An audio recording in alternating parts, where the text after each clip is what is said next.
Hi friends, welcome back to our YouTube channel. Today we have to discuss about one of the most important concept in operating system and Java is life cycle of a thread. First of all, what is a thread? A thread is a lightweight process. A thread is a separate independent part of the program. A single program can be divided into several number of subprograms. Each and every subprogram can be allocated to one thread.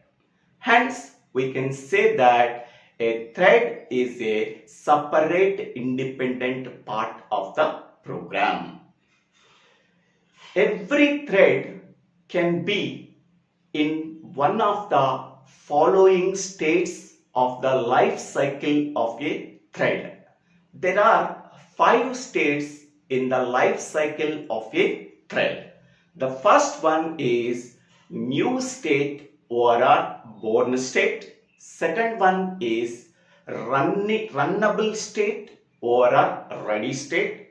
Third one is running state or execute state. Fourth one is blocked state or waiting state. Fifth one is dead state or exit state. Okay, a thread can be in one of the following 5 states. Okay, now we can go for each and every state of the life cycle of a thread. How can you say that a thread is in a particular state? The first state is new state or a born state. Okay, a thread is said to be in new state or a born state when we creating the object for the thread class. That means when we are creating a thread class object, we can say that automatically a thread is in new state or a born state. Now we have to create the object for the thread class. We already know that how to create the object for the class. So this is the syntax we have to follow. Class name, object name is equal to new, class name, open parenthesis, close parenthesis. Here class name is thread, object name is T, new operator is used for allocating the memory for the object T, and this is the constructor. So when we are creating the object T for a class thread, we can say that a thread is in new state or a born state. Next, second one is runnable state. We can say that a thread is waiting for the execution. That means a thread is ready for the execution. That means a thread is waiting for the CPU for execution. Hence, we can say that a thread is said to be in a runnable state. Okay, we can say that a thread is said to be runnable state.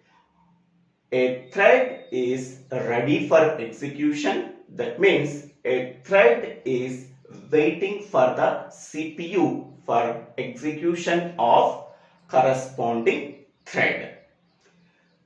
When we call the start method, we can say that a thread is in a runnable state or a ready state. Next one. Next state is running state. We can say that a thread is in a running state whenever a thread is in execution. We can say that a thread is said to be in running state. If we call the start method, then if we call the start method, it can check for the CPU. If the CPU is freely available, then thread scheduler can allocate the CPU to the corresponding thread. Then CPU can execute that thread by using run method. Okay, once again I am telling, when we call the start method, it can check for the CPU. If the CPU is freely available, then CPU is allocated to the particular thread. Then CPU executes that thread by using run method. Next one, blocked or wait state. A thread will goes from running state to blocked state or a wait state by using two conditions. One is a thread is waiting for IO operation. Second one is if we call sleep method, wait method, join method, suspend method, a thread will goes from running state to blocked or wait state. Okay. Then what is sleep method? Sleep method is used for to put the currently running thread in a sleeping state. Okay. A thread will be in sleeping state if we call the sleep method of a thread class for a specified time. That time can be defined in terms of milliseconds. Okay. It sleeps the currently running thread for a specified time. That time can be specified in milliseconds. Okay. Next one is wait method. So a thread is waiting for the IO operation. For that purpose, we have to use wait method. Next one is join method. When we call the join method, it stops the, when we call the join method, a thread will have to wait for the CPU until the other thread completed its operation. Okay. When we call the join method, a thread has to wait until the other thread completed its operation. Next one, suspend method.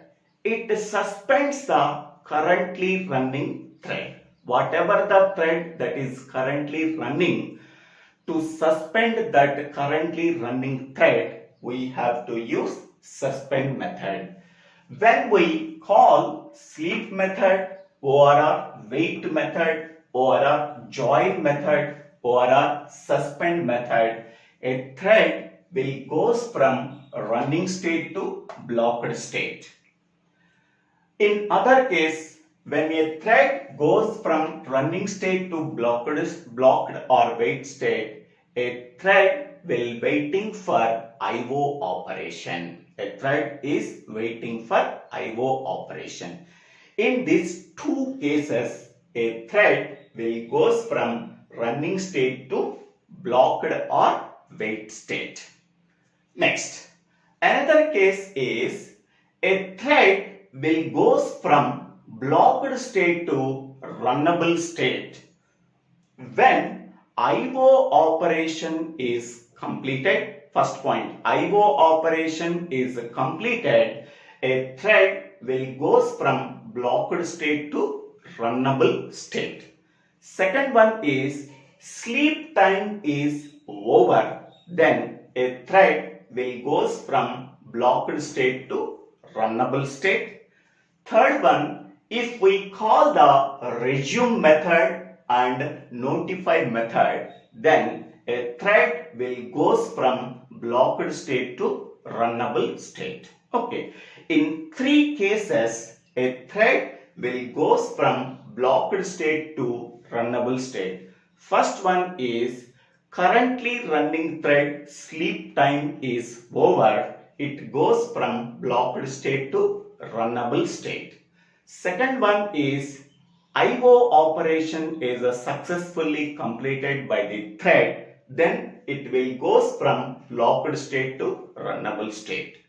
Third one is if we access the resume method and notify method, a thread will goes from blocked state to runnable state. What is the purpose of the resume method? It resumes the execution of the currently running thread. At which state a thread's execution is stopped. From that state, a thread resumes the execution of the currently running thread by using resume method. Okay. Notify method. It notifies of a particular thread. If the sleep time of the particular thread is over, then the thread will automatically goes from blocked state to runnable state. Okay. Next, last state is dead state. A thread completed all of its operations, then it will goes from running state to dead state. Okay. Here stop method we have to use. When we call the stop method, it stops the execution of the currently running thread. A thread completed all of its operations in the running state, then it will goes to dead state. Okay. So this is the significance of each and every state in the life cycle of a thread. Next, here one more method is yield method.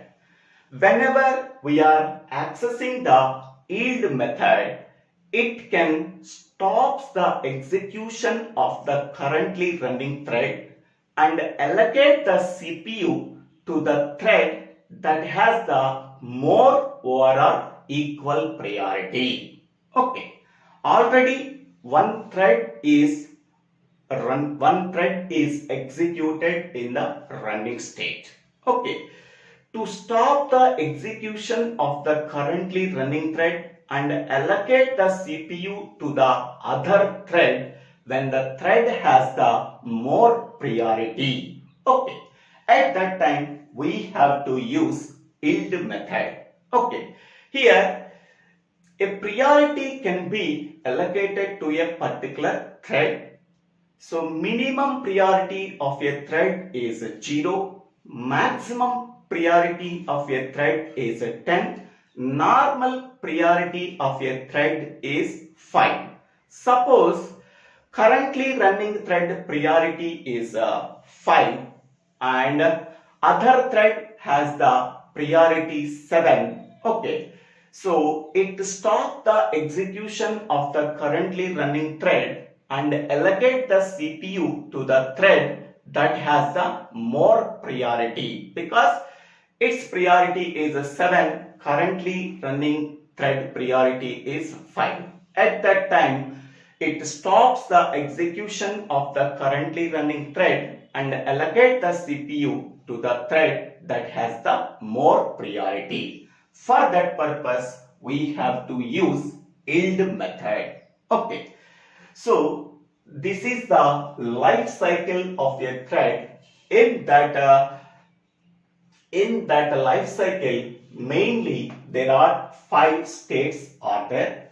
Some methods are there. To access that methods, we have to create the object for the thread class. Here object is T. By using this object, we can access start method, run method, yield method, stop method, sleep method, wait method, join method, suspend method, resume method, and notify methods. Okay. A currently running thread will be into a sleeping state. So for that one, we have to use t dot sleep of 2000. Here 2000 is milliseconds. Okay, a thread goes into a sleeping state up to 2000 seconds. So 2000, it is a 2000 milliseconds. 2000 milliseconds is nothing but 2 seconds. A thread will goes into a sleeping state up to 2 seconds. Okay, that is currently running thread will goes into a sleeping state up to 2 seconds. For that purpose, we have to use sleep method. To access that sleep method, we have to use the object t dot sleep. Okay. It stops the execution of the currently running thread when the thread completed all of its operation. For that purpose, we have to use stop method. Okay. To start the execution of the thread, we have to use start method. Whenever we are calling the start method, it checks the CPU. CPU is freely available, then allocated the CPU to the thread that is ready for execution. So then CPU executes that thread by using run method. Okay. If the CPU is executed for a particular thread, it stops the execution of the currently running thread and allocates the CPU to the thread that has the maximum overall equal priority. For that purpose, we have to use yield method.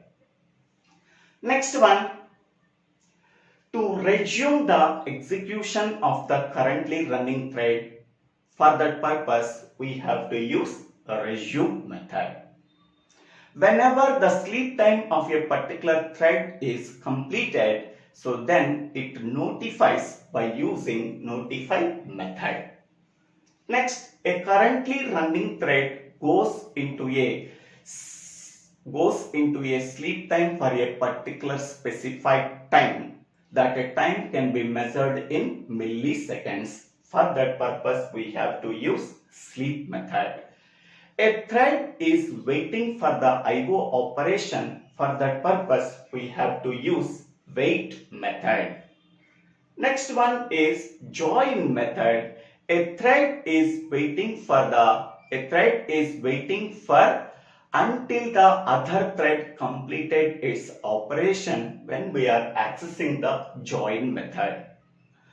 To suspend the execution of the currently running thread, for that purpose, we have to use suspend method. Okay, so this is the life cycle of a thread with the 5 states. We have to explain each and every state, and also I have to explain each and every method in a clear manner. I hope all of you understanding the life cycle of a thread. If you really like my sessions, please forward my sessions to your friends and classmates. If you really like this video, please click on the like button and share this video to your friends and classmates, and also please subscribe my YouTube channel. So Divvela Srinivasa Rao. After subscribing my YouTube channel, click on the bell icon to get the future updates in my YouTube channel. Thank you for watching this video. Don't forget to subscribe my YouTube channel. Please refer the previous video, difference between multitasking and multi-threading. Thank you for watching this video.